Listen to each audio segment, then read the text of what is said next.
Imaginez la cruauté la plus absolue qui puisse frapper le cœur de tout passionné d'automobile. La Ferrari F360, la dernière des grandes Ferrari pures et innocentes, celle qui incarnait la parfaite synthèse entre tradition et modernité, aujourd'hui bannie des rues de Paris, la capitale mondiale du luxe et de l'art de vivre. Cette histoire n'est pas une fiction, c'est la vérité amère de comment Paris a tourné le dos à la dernière héritière, directe de la grande tradition ferrariste des années 90. L'histoire de la Ferrari F360 exilée de Paris n'est pas simplement la chronique d'une automobile victime des restrictions environnementales modernes. C'est la tragédie d'une génération entière de passionnés qui a vu s'évanouir sous ses yeux le dernier symbole d'une époque irrépétible de l'automobilisme français et mondial. La F360 représentait la fin de l'innocence, le dernier cri d'une ère où les Ferrari étaient encore des machines pures, sans compromis, créées uniquement pour émouvoir et faire rêver. Pour comprendre l'ampleur de cette tragédie culturelle, nous devons retourner en 1999, quand la Ferrari F360 Modena fut présentée au Salon de Paris comme l'évolution naturelle de la F355, mais avec des ambitions bien plus grandes. Ce n'était pas seulement une automobile plus puissante ou plus belle que sa devancière, c'était le manifeste d'une philosophie automobile qui était sur le point de disparaître à jamais. C'était la dernière Ferrari conçue dans un monde où l'écologie était encore une préoccupation secondaire et où la passion pure dominait chaque décision de design. Sous le capot de la F360 battait un cœur qui représentait l'apogée de l'évolution du V8 Ferrari, un moteur de 3,6 litres capable de délivrer 400 chevaux de puissance. Mais ces chiffres ne racontent qu'une partie de l'histoire. Ce qui rendait spécial le moteur de la F360, c'était sa pureté, sa capacité à transmettre des émotions à l'état brut, sans filtres électroniques, sans aide artificielle. C'était le dernier V8 Ferrari qui parlait directement à l'âme du conducteur, sans intermédiaire technologique. Le design de la F360, signé par Pininfarina en collaboration avec Ferrari, était un chef-d'œuvre d'élégance agressive qui anticipait l'avenir tout en restant profondément enraciné dans l'ADN de la marque. Ces lignes fluides qui partèrent du front avec les phares escamotables et se développaient le long des flancs jusqu'à l'arrière, dominées par les 4 sorties d'échappement, racontaient une histoire de vitesse et de passion qu'aucune infographie moderne n'aurait jamais pu égaler. Mais c'était l'habitacle de la F360 qui révélait sa vraie nature de dernière Ferrari analogique. Chaque commande était directe, chaque retour immédiat, chaque sensation authentique. Le volant transmettait fidèlement chaque irrégularité de l'asphalte. La boîte manuelle exigeait habileté et dévouement. L'accélérateur répondait directement à la pression du pied sans médiations électroniques. C'était une Ferrari qui mettait au centre le pilote, pas la technologie. Quand la F360 arriva sur le marché français en 2000, Paris devint immédiatement son théâtre naturel. Les rues de la capitale, avec leur mélange unique d'histoire millénaire et de modernité, semblaient avoir été conçues spécifiquement pour servir d'écrin à cette œuvre d'art sur 4 roues. Voir une F360 traverser la place Vendôme à l'aube ou parcourir les quais de Seine au coucher du soleil était devenu l'un des spectacles les plus fascinants que Paris pouvait offrir. Les propriétaires parisiens de F360 formaient une élite particulière, différente de celle des Ferrari modernes. Ce n'étaient pas simplement des collectionneurs fortunés, c'étaient de vrais puristes qui avaient choisi la dernière représentante d'une époque irrépétible. Leurs rassemblements dominicaux au bois de Boulogne ou sur l'esplanade des Invalides étaient devenus des pèlerinages laïques où l'on célébrait non seulement la beauté de la F360 mais tout ce qu'elle représentait, l'adieu à une ère d'innocence automobile. Pendant ses premières années de vie parisienne, la F360 était parfaitement intégrée dans le tissu urbain de la capitale. Les restaurants de luxe de la rue Saint-Honoré réservaient des places spéciales pour ces joyaux mécaniques. Les concierges des palaces connaissaient par cœur les caractéristiques de chaque exemplaire de leurs hôtes. Et même les agents de police montraient un respect particulier pour ces machines qui incarnaient l'excellence à la française adoptée par l'Italie.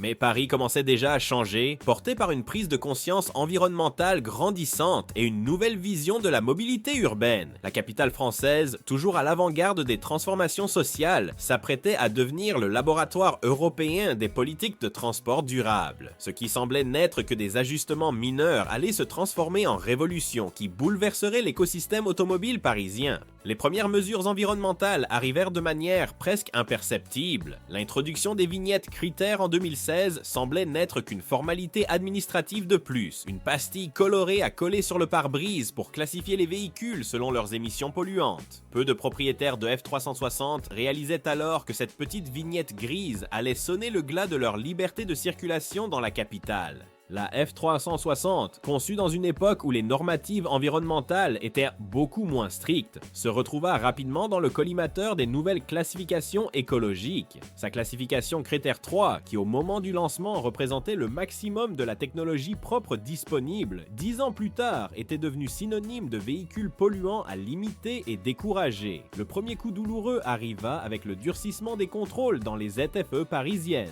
La F360, qui jusqu'alors avait circulé librement dans le centre historique, se vit progressivement coupée des zones les plus prestigieuses de la ville. C'était le début d'un exil qui allait devenir de plus en plus large et définitif, transformant celle qui avait été la reine des rues parisiennes en réfugiée urbaine. L'ironie de la situation était saisissante et douloureuse. Paris, ville lumière qui avait toujours attiré le luxe et l'excellence du monde entier, fermait ses portes à l'une des expressions les plus raffinées de l'art automobile. Une Ferrari F360, symbole d'excellence italienne et de réussite sociale, ne pouvait plus circuler librement dans la ville qui incarnait le raffinement et l'art de vivre européen. La F360 devint le symbole involontaire d'une contradiction culturelle profonde. D'un côté, il y avait la nécessité sacrée de protéger le patrimoine artistique parisien de la pollution. De l'autre, il y avait la douleur de voir exiler une création qui représentait elle-même un patrimoine artistique et technologique de valeur équivalente. C'était l'affrontement entre deux formes différentes de conservation, celle des monuments anciens et celle de la culture automobile moderne.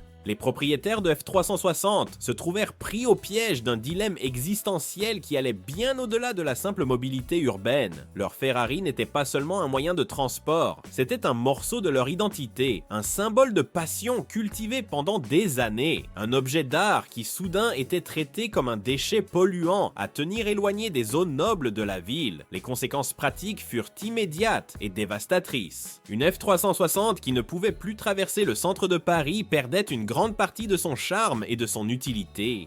À quoi servait de posséder une des Ferrari les plus belles jamais construites si on ne pouvait plus l'utiliser pour rejoindre les lieux symboliques de la capitale, si on ne pouvait plus la montrer aux touristes fascinés, si on ne pouvait plus vivre pleinement l'expérience de conduite que seul Paris sait offrir? Le marché de l'occasion enregistra immédiatement l'impact de ces restrictions. Les F360 à vendre à Paris commencèrent à coter moins que celles proposées dans d'autres villes françaises ou européennes où les limitations étaient moins sévères. C'était la certification économique que Paris était devenu un environnement hostile pour ces chefs-d'œuvre de l'ingénierie automobile, un paradoxe qui blessait l'orgueil national autant que celui des passionnés. Beaucoup de propriétaires choisirent la voie de l'exil volontaire, transférant leur F360 dans des garages de campagne ou les vendant à des collectionneurs d'autres régions où elles pouvaient encore être appréciées sans limitation. C'était une forme d'émigration automobile qui appauvrissait le patrimoine motorisé de la capitale et privait Paris de l'un de ses symboles les plus caractéristiques. D'autres tentèrent des solutions plus créatives pour maintenir leur F360 opérationnel dans le contexte parisien. L'obtention de plaques historiques devint une obsession, même si la procédure bureaucratique était complexe et les contraintes d'usage tout de même limitantes. Certains eurent recours à des immatriculations de complaisance dans des départements limitrophes, compliquant leur vie administrative pourvu de ne pas renoncer à leur passion.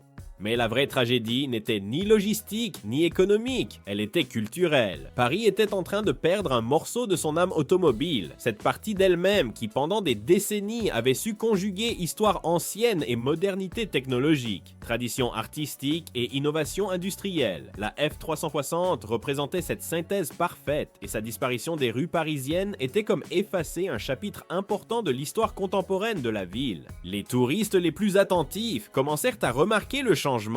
Paris avait toujours attiré des passionnés d'automobiles du monde entier, qui venaient dans la capitale non seulement pour admirer la Tour Eiffel et le Louvre, mais aussi pour voir les Ferrari d'époque qui circulaient naturellement dans les rues historiques. La disparition progressive des F360 du paysage urbain parisien privait la ville d'une de ses attractions les plus authentiques et spontanées. Les événements dédiés aux Ferrari historiques se déplacèrent graduellement vers des locations hors du centre, perdant une grande partie de leur charme originaire. Ce n'était pas la même chose d'admirer une F360 sur un parking anonyme de banlieue plutôt que de la voir se détacher sur le fond du Panthéon ou de l'Arc de Triomphe. C'était la perte de cette magie particulière que seule la rencontre entre excellence automobile et beauté architecturale peut créer. La presse spécialisée internationale ne manqua pas de souligner le paradoxe parisien. Des magazines du monde entier racontaient l'histoire de la F360 exilée de sa patrie d'adoption, utilisant cette affaire comme symbole des contradictions de l'environnementalisme urbain contemporain. Paris était dépeinte comme une ville qui ne savait pas concilier le respect pour son passé avec la tutelle de son avenir. Ferrari elle-même se retrouva dans une position délicate face à cette situation. La maison de Maranello ne pouvait pas critiquer ouvertement les politiques environnementales de Paris sans sembler anachronique, mais elle voyait l'un de ses modèles les plus représentatifs se transformer de symbole de prestige en problème à cacher. C'était une blessure à l'orgueil d'entreprise qui allait bien au-delà des considérations commerciales immédiates. La F360 devint involontairement le symbole d'une transition d'époque que beaucoup n'étaient pas prêts à accepter. Elle représentait la fin d'une ère où l'automobile était vue principalement comme progrès et liberté, et le début d'une époque où elle était perçue surtout comme menace environnementale. C'était la mort de l'innocence automobile, le coucher du soleil d'un monde où la passion pure pouvait encore prévaloir sur toute autre considération. Au fur et à mesure que les restrictions s'élargissaient et s'intensifiaient, la F360 se retirait de plus en plus dans l'ombre. Les quelques exemplaires qui réussissaient encore à circuler dans le centre de Paris le faisaient aux premières heures du matin ou à des horaires insolites, comme des fantômes d'une époque passée qui cherchaient à ne pas déranger le nouvel ordre environnemental. Cette clandestinité forcée transforma les propriétaires de F360 en une sorte de société secrète de l'automobile. Ils s'échangeaient des informations sur les parcours moins contrôlés, sur les moments de moindre surveillance, sur les zones où il était encore possible de jouir de sa Ferrari sans encourir de sanctions. C'était une résistance silencieuse qui maintenait vivante une passion que la ville avait officiellement répudiée. La situation atteignit le comble de l'absurde quand même. Les manifestations officielles dédiées au patrimoine automobile français commencèrent à exclure les F360 de leur défilé dans le centre de Paris. Des voitures qui avaient été protagonistes de décennies de célébration du savoir-faire automobile étaient maintenant considérées comme trop polluantes pour participer aux événements qui célébraient justement ce patrimoine dont elles faisaient partie. La pandémie de Covid-19 offrit une parenthèse inattendue dans cette escalade réglementaire. Avec les confinements et les restrictions de déplacement, la question de la circulation des voitures de sport devint temporairement secondaire. Mais cette pause ne fit que retarder l'inévitable. À la sortie de la crise sanitaire, les politiques environnementales reprirent de plus belle. L'année 2023 marqua un tournant décisif avec l'extension de la ZFE à l'ensemble du Grand Paris et le durcissement des critères d'accès. Les véhicules critère 3, dont faisaient partie les F360, se retrouvèrent définitivement bannis de la quasi-totalité de l'agglomération parisienne. C'était l'acte de décès officiel de la présence Ferrari dans la capitale française. Les conséquences psychologiques sur les propriétaires furent considérables. Beaucoup décrivirent un sentiment de dépossession, comme si on leur avait retiré une part de leur identité. La F360 n'était pas qu'une voiture pour eux, c'était un symbole de réussite, un objet de passion, une œuvre d'art mécanique. La voir reléguée au statut de paria urbain était vécue comme une injustice profonde. Certains propriétaires développèrent des comportements compulsifs, sortant leur F360 uniquement de nuit ou aux heures de faible contrôle, transformant chaque utilisation en acte de rébellion silencieuse. D'autres optèrent pour la fuite, vendant leur passion pour émigrer vers des régions ou des pays moins restrictifs. C'était une forme d'exil choisi qui appauvrissait le paysage automobile parisien. Le marché de l'art automobile réagit en conséquence. Les F360 en parfait état de conservation commencèrent à être perçus comme des investissements à long terme, des objets de collection destinés à prendre de la valeur avec la raréfaction de leur usage urbain. Paradoxalement, leur bannissement de Paris contribuait à renforcer leur statut de biens rares et désirables. L'évolution technologique offrit quelques solutions alternatives. Les entreprises de rétrofit proposèrent des conversions électriques de F360, promettant de conserver l'esthétique tout en permettant la circulation en ZFE.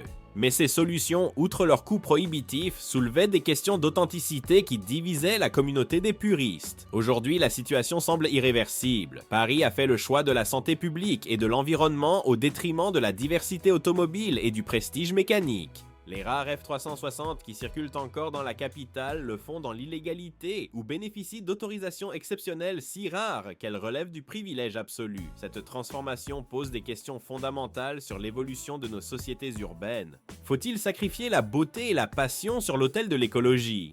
Peut-on concilier préservation de l'environnement et respect du patrimoine automobile? Paris a tranché en faveur de l'air pur, mais au prix de l'appauvrissement de son paysage automobile et de la disparition d'une culture mécanique séculaire. La Ferrari F360 reste pourtant l'une des plus belles réussites de l'automobile moderne. Son bannissement de Paris ne diminue en rien ses qualités intrinsèques, mais prive la capitale française d'un symbole d'excellence et de passion. C'est peut-être le prix à payer pour une ville plus respirable, mais c'est assurément la fin d'une époque où l'automobile pouvait encore faire rêver dans les rues de la ville lumière. La vérité amère sur les restrictions à la Ferrari F360 à Paris, c'est qu'elles ne sont pas seulement une question de pollution ou de trafic. Elles sont le symbole d'un choix culturel profond, celui de sacrifier la beauté et la passion sur l'autel de la durabilité. C'est un choix qui peut être justifié rationnellement, mais qui laisse un vide émotionnel qu'aucune politique environnementale ne peut combler. La F360 restera pour toujours la dernière Ferrari innocente, celle qui a fermé une époque sans savoir qu'elle en ouvrait une autre. Son exil parisien n'efface pas sa grandeur, mais marque certainement la fin d'un rêve collectif qui avait accompagné des générations de passionnés. C'est la preuve que même les rêves les plus beaux peuvent devenir anachroniques et que le progrès parfois exige d'abandonner ce que nous aimons le plus. Si cette histoire vous a touché le cœur, je vous invite à vous abonner à la chaîne et à activer la cloche pour ne manquer aucun de nos approfondissements sur les grands thèmes de l'automobilisme contemporain.